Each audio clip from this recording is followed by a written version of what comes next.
Welcome to your channel बनी stories book. आज की कहानी एक सुनहरे बालों वाली लड़की जिसका नाम बेला है और उसकी दोस्त एक कैटरपिलर के बारे में है।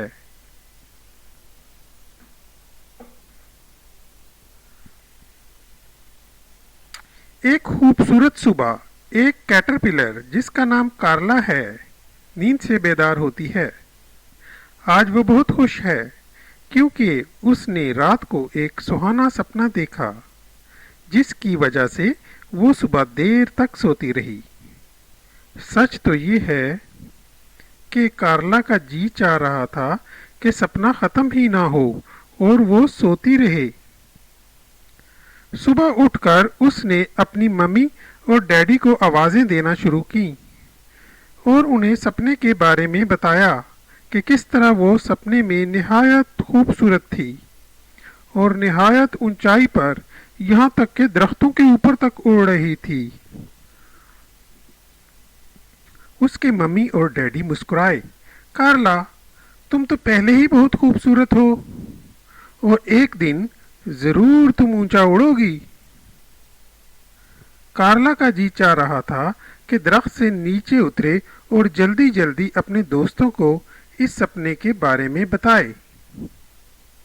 ये सोचकर कार्ला ने अपनी फेवरेट पिंक बो लगाई और दरख्त से नीचे उतर आई।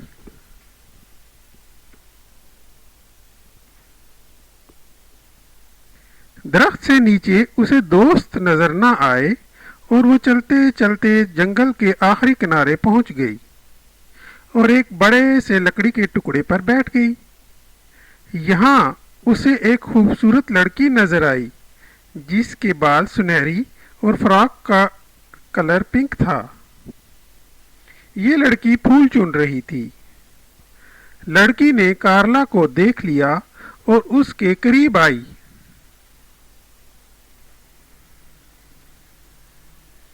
हेलो खूबसूरत कैटरपिलर, तुम कितनी सुंदर हो और तुम्हारी पिंक बो भी। मेरा नाम बेला है। तुम्हारा क्या नाम है? मेरा नाम कार्ला है।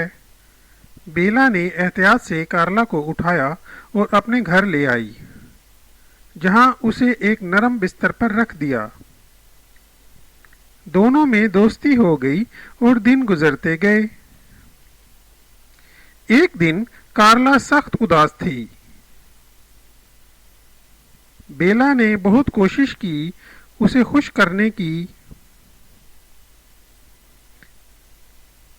कार्ला ने कहा, मुझे आज अपने दोस्त और मम्मी डैडी बहुत याद आ रहे हैं।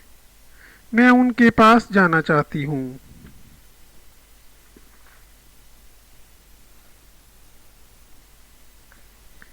बेला उसे दोबारा जंगल में ले गई और उसका घर तलाश करने लगी।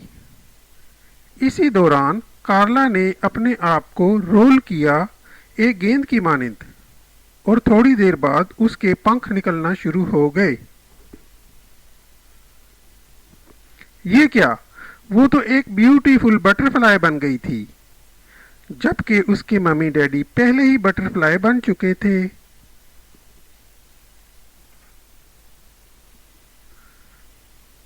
कार्ला अपनी केसिंग से बाहर निकली। वाओ, एक पिंक बटरफ्लाई। ओह मम्मी डैडी, मैं आपको मिस कर रही थी। मम्मी डैडी भी कार्ला को देखकर बहुत खुश हो गए थे, जबकि बेला ने क्लैपिंग स्टार्ट कर दी क्योंकि कार्ला पिंक रंग में बेहद सुंदर लग रही थी। इसी दौरान आसमान रंग बिरंगी बटरफ्लाई से भर चुका था। उसकी तमाम दोस्त भी बटरफ्लाई बन चुकी थीं।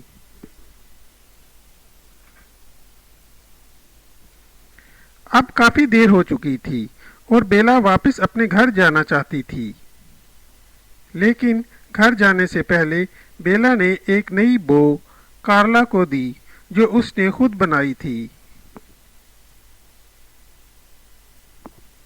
ये तुम्हारे लिए है क्योंकि जब तुम बो को पहनोगी तो तुम अपनी दोस्त बेला को याद करोगी। कार्ला बहुत खुश हुई और उसने थैंक यू कहा। उसका सपना सच साबित हो चुका था। तमाम बटरफ्लाई देर तक उड़ती रहीं, यहाँ तक कि शाम हो गई और अब उनके सोने का वक्त हो चुका था। स्टोरी खत्म। See you next time on Bunny Stories book channel with a new story. Bye bye.